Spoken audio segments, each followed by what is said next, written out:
Gelin geldi. Gelin Ramazan olmandan sonra tekrar halayımıza kaldığımız yerden devam edeceğiz. Kusura bakmayın lütfen. Saygılar, selamlar efendim. Hepinizin ayaklarına sağlık. Çiftlerimizi bir alalım. Ondan sonra tekrar halayımıza kaldığımız yerden aynen neşeyle devam edeceğiz. Ayaklarına sağlık. Cümleten selam aleyküm. Allah'ınıza kurbanım, ben de sizin. Sağ olun, var olun. Dolan'dan selamlar. Dolan Yeşilyurt'tan.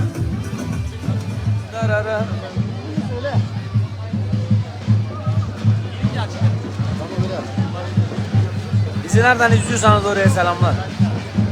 Armağan abi sağ ol. Osmaniye selamlar.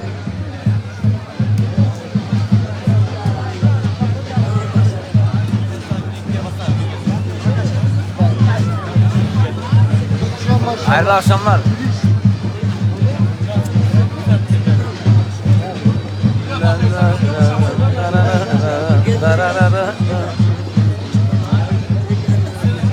Özdoğan Ertem. Aynen, selamlar, saygılar.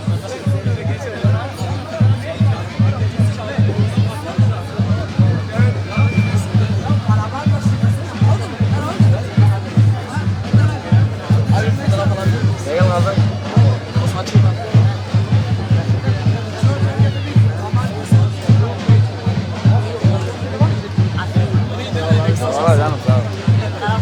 Hayırlı akşamlar, sağ olun, var olun. Abi şunlardan hadi çek. Derler.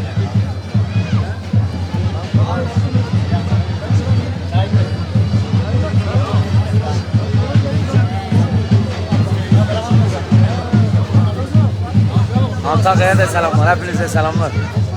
Aa, çay için valla. Çay var.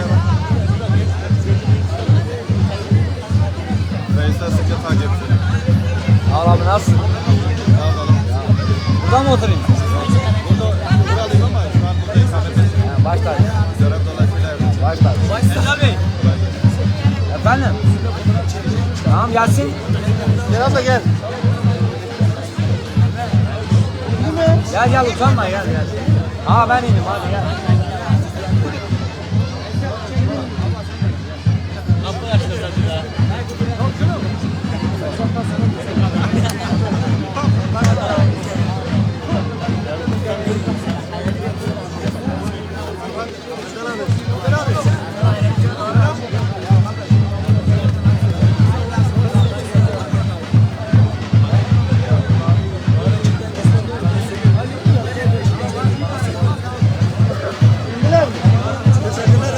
Selamun aleyküm. Bir dakika kardeş, şunu bitirek. Sağ olun, teşekkürler. Sağ olasın Mehmet kardeş, sağ olasın. Damadın istekleri var. Şunu yapalım. Var.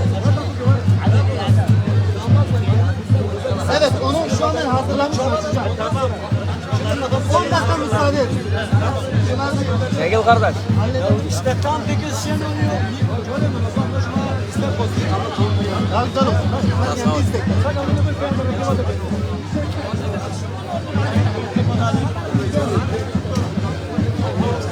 Arabadan indi mi çalacağım diye. He geleceğim Armağan abi, kuru fasulye yemeye geleceğim.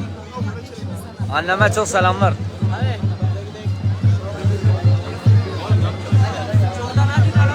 Aha, ya şu müziğe ya. Çekil abi.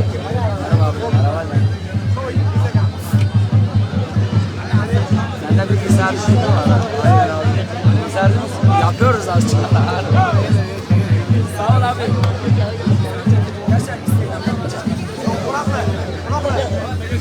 Açmışım zaten. Beni etiketleyin ha, beni etiketleyin. Tamam mı? Maşallah. Ama profiliniz açık olsun, yoksa görmem. Sağ olun, teşekkürler. Sağ olun, var olun.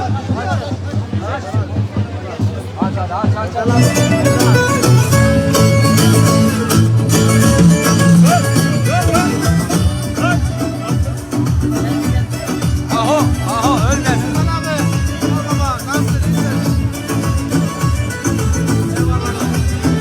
Gelin damat gitsin, yeri bağlanırım. Hadi görüşürüz. Allah'a emanet olun.